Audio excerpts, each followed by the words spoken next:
procédure, c'est plutôt un accompagnement à la rédaction de ce gros dossier C'est un accompagnement effectivement méthodologique, un accompagnement dans le dispositif de droit commun. Disons, le congé c'est de 24 heures, donc l'accompagnement fait 23 heures, la dernière heure étant gardée pour le jury. Donc déjà en termes quantitatifs, voilà ce qu'est un accompagnement.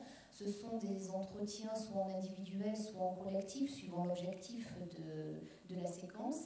Et c'est effectivement essayer... Des entretiens de simulation? Non, alors il n'y a pas d'entretien. Non, ça se pourrait. Hein. Il n'y a pas de situation de simulation chez nous, sauf éventuellement pour la préparation avec le jury, effectivement. Mais les objectifs de l'accompagnement, c'est l'aide effectivement à la rédaction du dossier, c'est-à-dire amener une personne qui est sur le vélo tous les jours à descendre sans tomber trop, à prendre du recul, à regarder le vélo et à se dire quand je suis dessus, comment je pédale. Voilà, à expliquer, voilà. à verbaliser. Exactement. Donc là, on est vraiment sur l'explicitation. Là, je parle vraiment de la procédure de droit commun. Il y a aussi des ateliers beaucoup plus méthodologiques, parce que, bon, on l'a bien compris, et bon, on est sur un dossier qui est un petit peu plus épais et conséquent en termes de rédactionnel. Donc là, on a aussi de la méthodologie. Et puis, donc, la dernière étape de l'accompagnement, c'est la préparation avec le jury, pour pas que la personne se trouve démunie dans une situation qu'elle vit rarement tous les jours quand même, et qui est malgré tout un rapport un petit peu déséquilibré, puisque la personne va se retrouver seule devant, chez nous, 3 personnes au minimum, une dizaine de personnes au maximum. Donc, on prépare la personne. Ça, c'est le droit commun. Dès lors où on repère un public en situation extraordinaire, à ce moment-là, on fait commencer l'accompagnement beaucoup plus tôt. On n'attend pas le livret 2, on n'attend pas le fait que ce soit facultatif.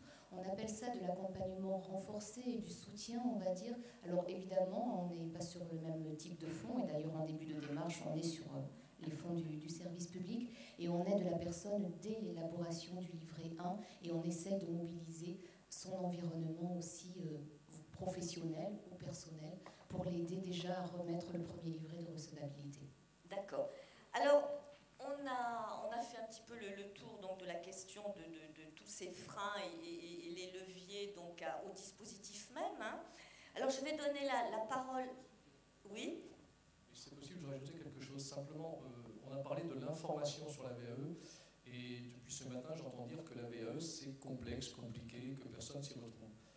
Je trouve personnellement que dans un premier discours sur la VAE, il faut être simple.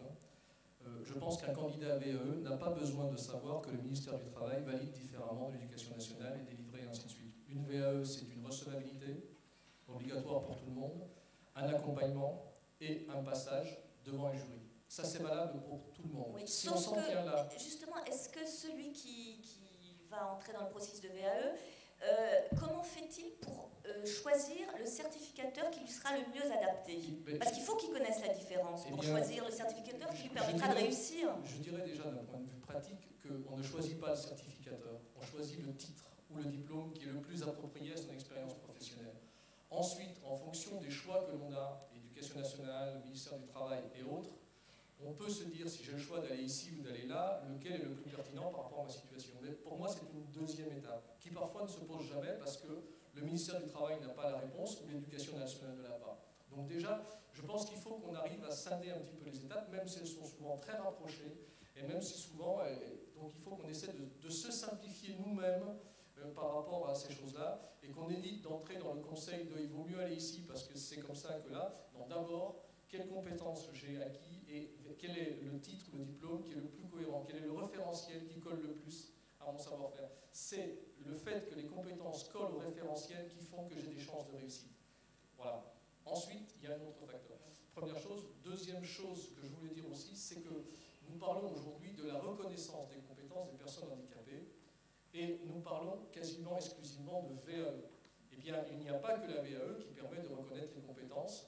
J'ai dit tout à l'heure que la VAE était une modalité d'accès au titre, il y en a d'autres, il y a la formation, et dans les voies de la formation, il y a une voie qui est ce qu'on appelle l'accès direct, on va faire une formation complète, accéder au titre, et il y a une deuxième voie qui est une voie par capitalisation, c'est-à-dire que toute personne qui entre dans un cursus de formation et qui peut acquérir uniquement les compétences qui correspondent à un certificat de compétences professionnelles a la possibilité de passer ce certificat de compétences professionnelles.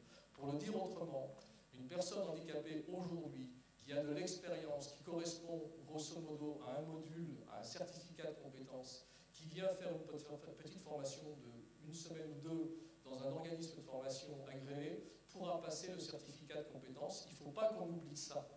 Je pense que c'est important. Et ce matin, on a fini avec la DGAS qui a posé le problème de la formation professionnelle dans les ESAT.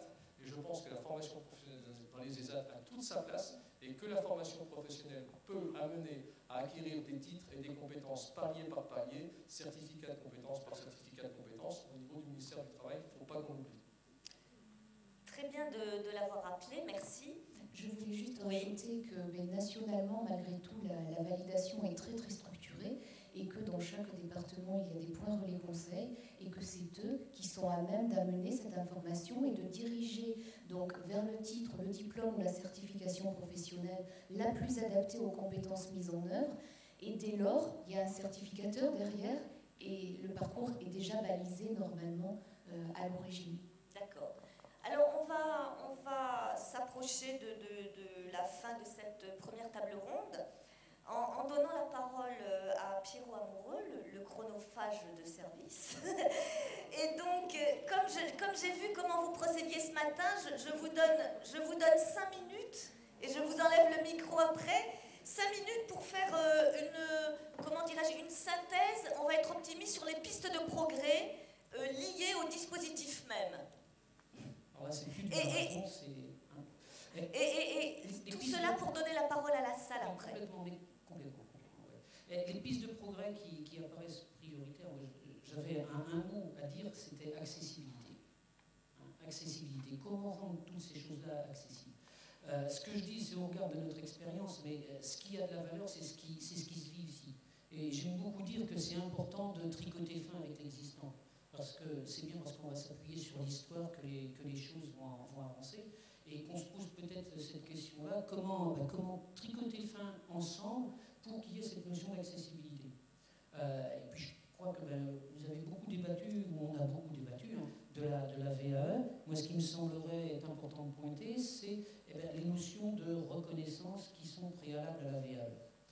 4-5 points que j'avais envie de dire. Être certainement très clair sur l'objectif. Je ne vais pas le refaire que si l'horizon n'est pas net, il faut rester à la buvette, mais ce qui me semble être important, c'est qu'on soit bien ferme sur l'objectif et qu'on reste très flexible sur le parcours. Moi, ça me semble ça être extrêmement important. Notre objectif, je crois que si on est dans les ESAT, on est bien en train de travailler avec des personnes qui ont des déficiences. Notre objectif, c'est de combattre la déficience. Si je veux combattre la déficience, c'est je repère l'efficience. Et plus je vais faire que cette efficience-là va devenir fluide, eh bien, plus je vais avoir des armes, plus on va se donner des armes pour combattre cette déficience. Sur la notion de rendre accessible la validation, la reconnaissance, moi je crois qu'il y a une différence fondamentale entre ce que propose l'AFPA et ce que propose l'Éducation nationale. Quand tu dis, Pierre, oui, on voit le maçon au pied du mur, quand dans un autre côté, on se dit, descendre de vélo pour se regarder pédaler, on est sur des philosophies qui sont extrêmement différentes. C'est pas du tout, à mon sens, c'est pas du tout la même chose. Ça repose la question de se dire, au niveau de l'information, jusqu'où je vais sur l'information? Quel est le choix de modalité de validation qui va permettre derrière de faire grandir la personne, qui va permettre de se donner le plus d'efficience possible pour pouvoir travailler. Je me disais aussi sur l'information, qu'on rende cette information-là accessible. Alors c'est vrai que ça nécessite sans doute d'utiliser un langage, d'utiliser des mots qui vont permettre qu'il y ait cette compréhension-là. Côté information, moi, ça me semblait être important qu'on se rappelle peut-être aussi la philosophie à l'origine de la VAE. L'origine de la VAE, c'est bien de permettre aux personnes qui sont plus loin de pouvoir avoir accès vers l'emploi. Et qu'on se rappelle ces éléments-là. J'ai bien aimé quand on a parlé du référentiel.